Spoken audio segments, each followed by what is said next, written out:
Well, this is pretty awkward.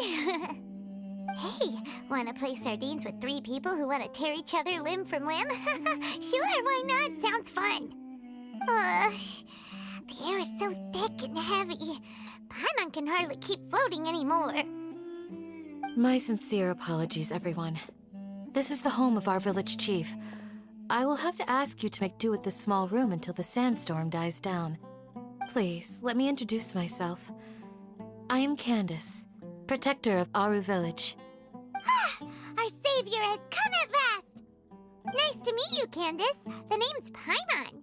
Thank you so much for helping us. There's no need to thank me.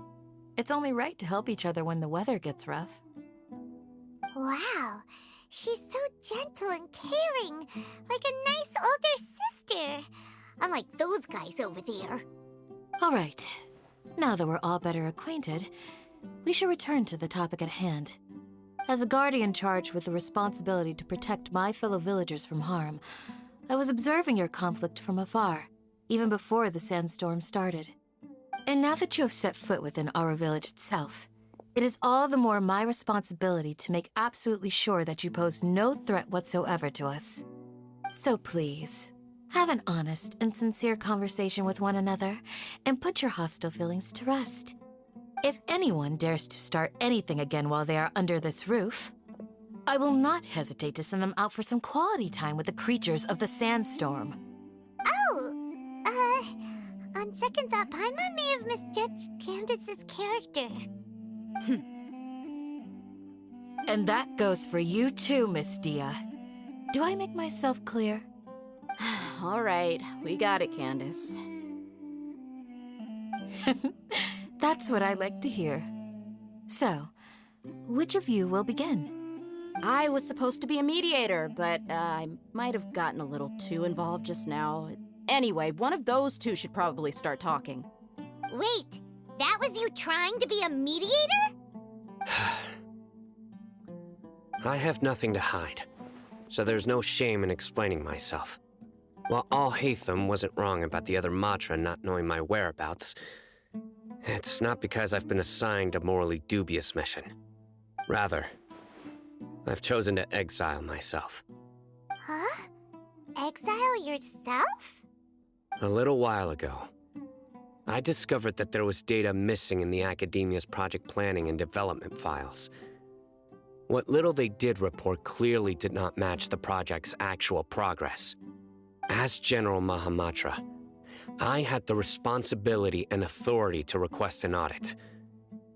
However, to my surprise, the person responsible for the erroneous data was none other than Grand Sage Azar himself. I tried to investigate the issue myself before submitting a formal audit request, but I soon found that all leads and potential pieces of incriminating evidence were carefully concealed from me. I began to realize that they were cautious of me from the very beginning.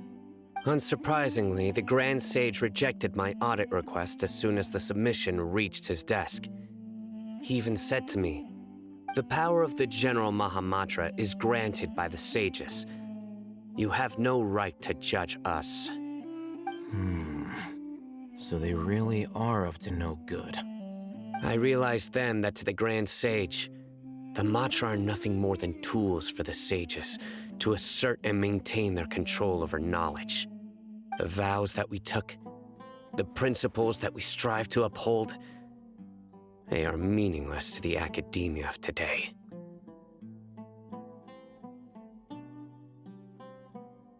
I believed it would be wise to flee the academia before the sages had a chance to take action against me. This way, they can no longer see nor predict my actions. I will never give up on this investigation. There's no need for someone else to give me power or authority. Once I find the truth, I will administer judgment by my own name. Cyno seems to have the same goal as us. We're all investigating the sages. Plus, now that he's no longer the General Mahamatra, he somehow feels a lot less scary. Well, Sino, if that's your story, then why did you see Alhaitham as a target? When I was investigating the matter in the academia, I overheard a conversation between Alhaitham and a sage. The sages asked you to investigate a blonde-haired traveler. Do you dispute this, Alhaitham? What? Like many parts of the project, this assignment was undocumented. Now throw in your suspicious behavior with the Divine Knowledge Capsule, and I think we deserve an explanation.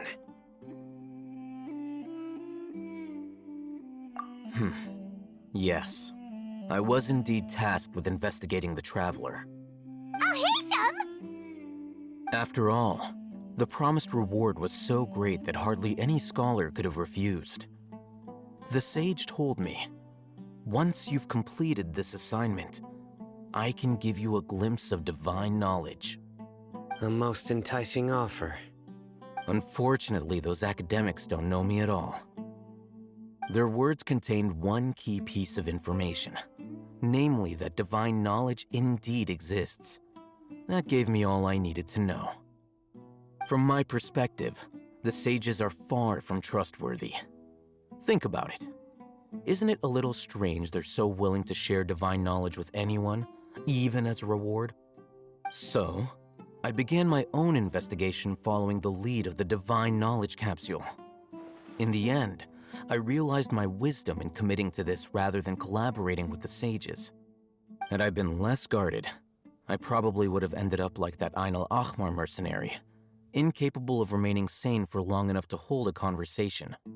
You mean that the sages originally planned to dispose of you, using one of those capsules that drive people insane? I'd already given up on the assignment by then. I only told the academia I was waiting in Port Ormos for you to appear so they wouldn't suspect anything. So it came as quite a surprise when I encountered my erstwhile target while investigating the Divine Knowledge Capsule. Criminals do love to talk about coincidences. Even though I ran into the Traveler by chance, I had no intention of providing assistance to the academia. Also, you should remember, you were the ones who decided to follow me and strike up a conversation after I left that tavern. That's true. Alhaitham helped us out at Caravan Rebat as well. Maybe he's telling the truth. I'm willing to apologize if that's worth anything to you. I took the Divine Knowledge Capsule behind your back because I judged its existence to be a significant risk. I felt that it would be best for no one to interact with it before it had been properly studied. After all, curiosity often proves to be the most dangerous thing in this land. You should be well aware, Scribe Alhaitham, that curiosity can also lead you to danger and suspicion. Answer me this. Did the sages share any information about their project with you? Have I not made myself clear? You and I are both distrusted by the academia. Do you really think they would tell me anything? Fine. Although you haven't completely proven your innocence, I won't regard you as an enemy, for now. As you wish. Good. I'm glad to see you two clearing up your misunderstandings. And now you, Dia. I believe it's your turn. Oh, sorry. Whatever the boys were talking about must have been so boring that I spaced out. My situation is pretty straightforward. My employer, Dunyarzad of the Homayani family, is friends with the Traveler and is currently recovering from her illness at home. I had nothing going on, so I decided to return to Aru village for a visit. I was actually looking forward to a pretty exciting time getting back together with everyone here. But then I saw these two random guys in the middle of a pointless argument. It ticked me off, and things went downhill from there. Is that all? Well, I will admit that definitely sounds like your style. In that case, welcome back, Dia. That's more like it. I missed you all so much, Candace. Whoa! What was that sound? No need to worry. Now that you're no longer at each other's throats, please make yourselves at home. I'll take a quick trip outside to clear out some of those creatures in the sandstorm. Creatures? In the sandstorm? Are you sure you don't want some backup? Fighting in a sandstorm is not for the faint-hearted. Anyone without extensive training in these conditions is at a disadvantage. You needn't worry. Yeah, just leave him to Candace. Don't worry, she's as tough as they come.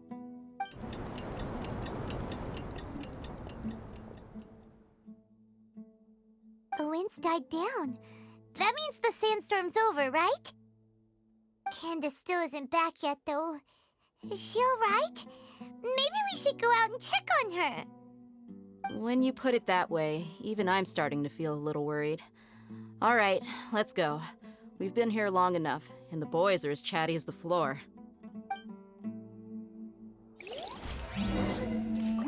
Surrender!